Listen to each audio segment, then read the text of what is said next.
At this point, we bring you to the Senate where our mobile journal, Merrimon Reyes, will be reporting. Merrimon, okay, may action ba dyan? May pa-zumba ba sa labas? Medyo maingay ang ilang senador sa social media over the weekend until this morning.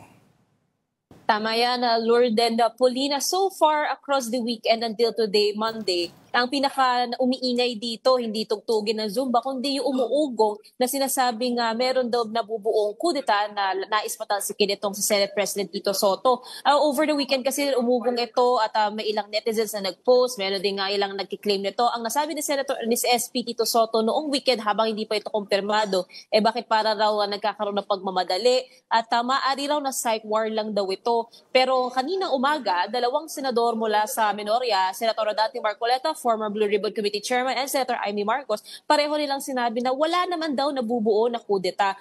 Actually, sabi pa ni Senator Amy, ang pinag-uusapan daw nila ngayon is staying alive. Lalo pa pagdating sa committee chairmanships, itong Minoria, wala pa daw silang nakahawakan. Si Senator Amy Marcos, shinare niya rin na yung Committee on Foreign Relations, supposedly kanya, may mga pending pa raw siya sana nga asikasuhin dito, pero mukhang natanggal din sa kanya ito. And ang sinabi din ni Senator Rodante Marcoleta, hindi naman daw siya chismoso, pero so far wala naman daw silang alam nga patungkol dito. Balik sa inyo.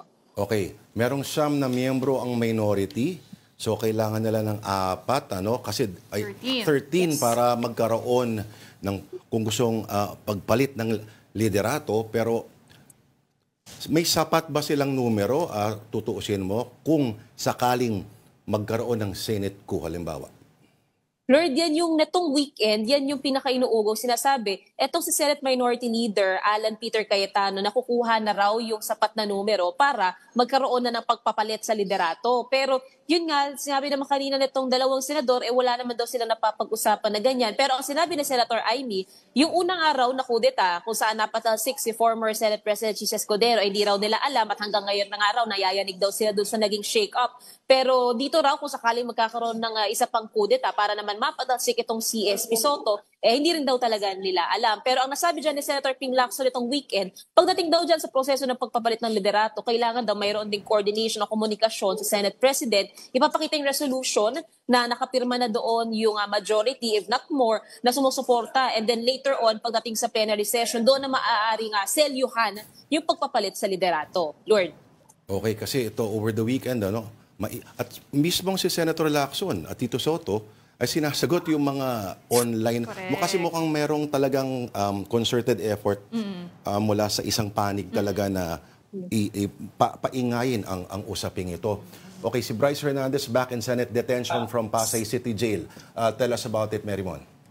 Lord Pauline, 10:10 a.m., kinonfirm kanina na dumating na dito itong former ADE Bryce Hernandez from the Pasay City Jail at base doon sa kanyang legal counsel, kumbaga yung pagbalik nila dito at yung pag-welcome din sa kanilang muli ng Senate para manatiling kustodiya is yung parang nasaselyuhan nito yung kanilang pangako na babantayan, tututukan din nila itong si Hernandez. Hindi lang patungkol din doon sa kanyang papel pagdating sa Senate probe or possibly sa House probe on the anomalies sa flood control projects, kundi maging doon sa kanya mismo dahil sinasabi niya nga kaya siya humahanap daw ng kustodiya sa House o kaya naman daw kung saan nag-apply pa nga para mailalim sa Witness Protection Program itong si Hernandez dahil daw sa threats na natatanggap niya dahil sa kanyang mga alam daw dito. Nag-undergo na itong si Hernandez ng medical examination dito and ikinatuwa yan ni Senator Marcoleta. Nung simula kasi nung pahayag niya kanina umaga, kini-question niya bakit daw parang hindi raw siya nakonsulta ni SP Soto nung napagdesisyonan nila ni House Speaker Martin Romualdez na maililipat from Senate custody, ililipat daw ng PNP Krame. Pero nung nalaman niya during the press con na Sen, nalipat na po yata dito si ADE Hernandez. So sabi niya, maganda raw yun. Baka raw naisip nga ng mga yun na nagdala dito kay Hernandez, dapat daw sa Senado talaga nananatili itong si Hernandez. Balik sa inyo. Okay, pero Merrimon, ang tanong, kailan ba ang susunod na Blue Ribbon Committee hearing? Sino na yung mga inaasahan nating maiimbita? Kailan yan?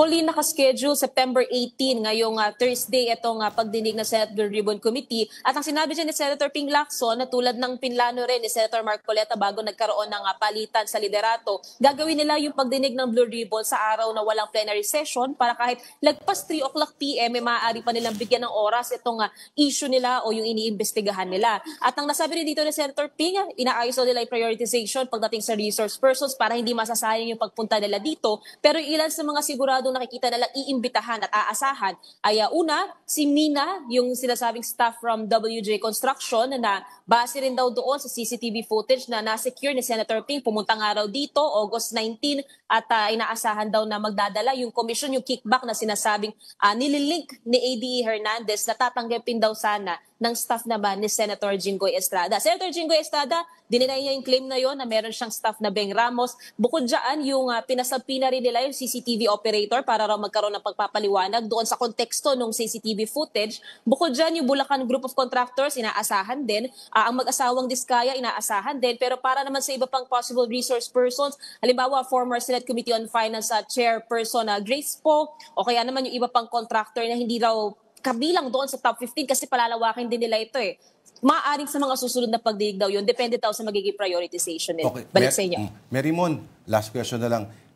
Nagkaroon ng press con si Senator Marcoleta kanina at may tanong yata na bakit ang impression ay parang lumalabas na dinedepensahan niya yung mga Diskaya to the point na para maging state witnesses daw, may kinontra pa niya yung sinabi ng Justice Secretary na hindi raw dapat isole yung pera para maging state witness. No? Oo. Yeah, go.